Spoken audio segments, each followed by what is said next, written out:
Hi everyone, in this video we are going to discuss what should be our approach toward the law NCA foundation exam.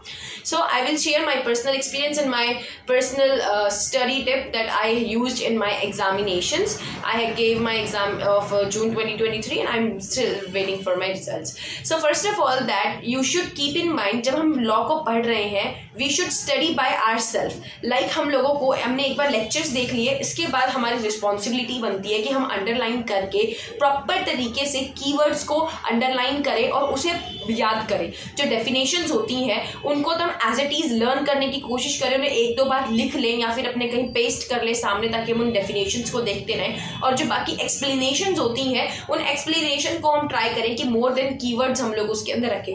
अब ये मैं समझती हूँ कि keywords कौन से कीवर्ड्स एग्जैक्टली या स्पेसिफिकली आने चाहिए, ऐसे हमें कोई बताता नहीं है कि ये पर्टिकुलरली आने ही चाहिए. लेकिन हमें ये देखना होगा कि जब पूरी सेंटेंस, अगर ये पूरी बात जो है हमें कही जा रही है, अगर हमें किसी को एक्सप्लेन करना होगा तो कौन से वर्ड्स को हम यूज करेंगे उस बात को एक्सप्लेन करने के लिए. जैसे सेक्शन 74 है इंडियन कॉन्ट्रैक्ट एक्ट का 1872 जो बताता है कि अगर कोई भी कॉन्ट्रैक्ट तोड़ दिया जाता है तो उसमें कोई भी स्पेसिफिक क्लेम्स आपको नहीं मिलेंगे, इनडायरेक्ट लॉस के लिए आपको नहीं देना पड़ेगा अनलेस अदरवाइज वो कॉन्ट्रैक्ट के अंदर मेंशन ना हो.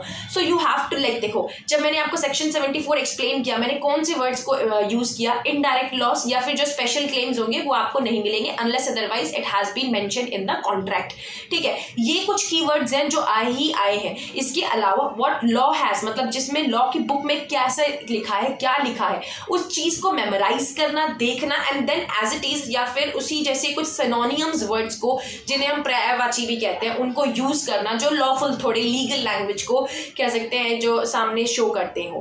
ठीक है, सेकंड चीज ये आती है जब भी आप लर्न करें, जैसे आपका आज लॉ का लर्न करना, आप फॉर एग्जांपल आपने चैप्टर नंबर 1 अपना फिनिश कर लिया है, for the chapter number 1 I mean the unit 1 आपने फिनिश कर लिया है अपना. ठीक है, ऐसे करते करते आपने अपना इंडियन कॉन्ट्रैक्ट एक्ट पूरा फिनिश कर लिया. उसके कुछ एक्स्ट्रा क्वेश्चंस आपको ऑनलाइन ICAI की वेबसाइट पे मिल जाएंगे. मैंने वो क्वेश्चंस कुछ देखे थे, आप भी उन्हें देखिएगा. I thought it would help you out. और उस क्वेश्चंस के अंदर जब आप करें तो you should see that the suggested answers जो है, सजेस्टेड आंसर से भी थोड़ा लर्न करें. Suggested answer almost same book से कॉपी पेस्ट किए जाते हैं. बाकी अगर सजेस्टिव आंसर से हम लर्न करते हैं तो इट रियली हेल्प्स अस, क्योंकि सजेस्टिव आंसर से हमें पता चलता है कि what kind of mentality the checker will have, the examiner will have. Because same question, मतलब जब सेम आंसर हमारे आंसर शीट में देखेगा, ऑफकोर्स हम सेम कॉपी पेस्ट नहीं कर सकते, सब्जेक्टिविटी आएगी, लेकिन अगर सेम वही जो लिखा हुआ है हम उसे कितना ज्यादा हम उसको कह सकते हैं रिलेटेबल बना सकते हैं, उससे हम कितने मार्क्स ज्यादा गेन कर सकते हैं. सो यहाँ पे ये बड़ी इंपॉर्टेंट चीज आती है कि हम सजेस्टिव आंसर्स के थ्रू लर्न करें. Talking about rather we should make notes in laws और नॉट, तो मैंने जो कुछ जैसे कि इंडियन कॉन्ट्रैक्ट एक्ट मैंने लास्ट में, मतलब मैंने बाद में किया था 2 लॉ करने के बाद. मैंने सबसे पहले सोगा किया था, तो मैंने सोगा के लॉ मैंने बनाए थे नोट्स, मैंने कंपनीज एक्ट के बनाए थे. बट लेटर आई फाउंड कि जो नोट्स बनाने में मेरा बहुत ज़्यादा टाइम कंज्यूम हो रहा था, उससे ज़्यादा मैं अपने बाकी सब्जेक्ट्स को टाइम दे सकती थी या फिर मैं इवन लॉ को ही लर्न कर सकती थी, क्योंकि नोट्स बनाने में बहुत एक्सेसिव टाइम जा रहा था. और लॉ में अगर मैं कुछ चीज़ छोड़ भी नहीं सकती थी, मतलब मैं उसे कंसाइज नहीं कर सकती थी नोट्स को एक कॉम्प्रिहेंड रिवीजन के लिए, बिकॉज वो थोड़ा मुश्किल हो जाता, हम लोगों को लॉ में लिखना पड़ता है. सो जिस वजह से मैंने सारे प्रॉपर नोट्स नहीं बनाए थे. एंड आई वुड सजेस्ट कि ये सिर्फ पर्सन टू पर्सन डिफर करता है. अगर आप लोगों को अभी तो देखो आपके पास टाइम है, तो आई वुड सजेस्ट यू कि आप आराम से भी पढ़ भी रहे होंगे.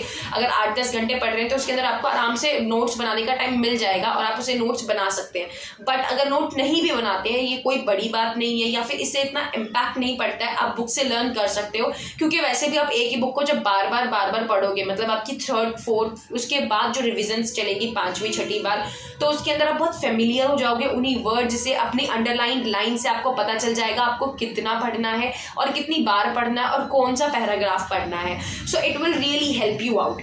4th point is that you should definitely check it out the previous year questions of law and आपको उनके सजेस्टिव क्वेश्चन आंसर्स देखने चाहिए. फॉर एग्जांपल जैसे कि एक क्वेश्चन था जहाँ पे लिख रखा था section 65, yes section 65 of Indian contract act 1872 का एक क्वेश्चन था, जिसमें था कि नेसेसिटीज सप्लाइड वाला एक टॉपिक था जिसके बारे में लिख रखा था तो वहाँ पे जो वो पूरा टॉपिक एक्सप्लेन था कि अगर आपने उसमें इनेबिलिटी वाला कुछ केस था, वो वाला कि अगर कोई एक इंसान अनेबल है कॉन्ट्रैक्ट में एंटर करने के लिए, अगर वो एंटर करता है उस टाइम पे और थर्ड पार्टी के द्वारा, तो वो अनड्यू इन्फ्लुएंस होता है या नहीं होता है, उससे रिलेटेड कुछ था। तो उससे 1 दिसंबर 2022 में क्वेश्चंस पूछ रखे थे।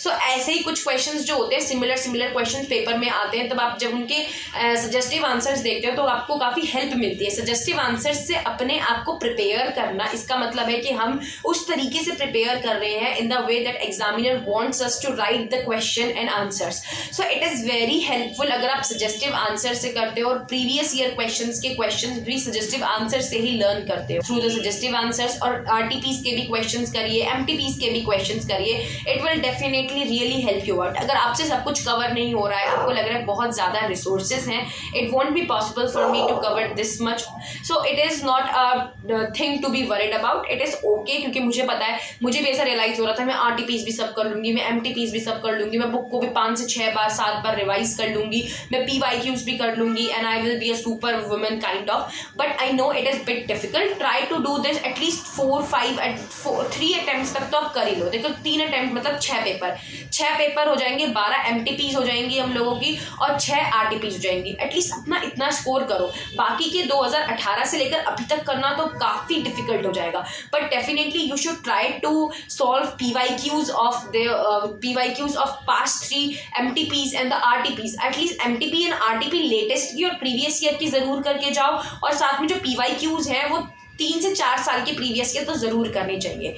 That's it for this video guys. I have just try to make you sure that आपको पता चले थोड़ा सा कि लॉ को पढ़ने के लिए कोई ऐसी सुपरमैन या फिर कुछ अलग से अप्रोच नहीं चाहिए होती है। It just that we need to make sure that हम लोगों को सजेस्टिव आंसर्स से लर्न करना है, रिपीटेटिव तरीके से लर्न करना है, उन कीवर्ड्स को हाईलाइट करना है, and then we have to just represent करना है अपने एग्जामिनेशन में। प्रेजेंटेशन का जो बेस्ट वे होता है is the only way to write and practice about writing. जितना ज्यादा हम प्रैक्टिस करेंगे लिख कर, उतना ज्यादा बेटर तरीके से हम प्रेजेंट कर पाएंगे।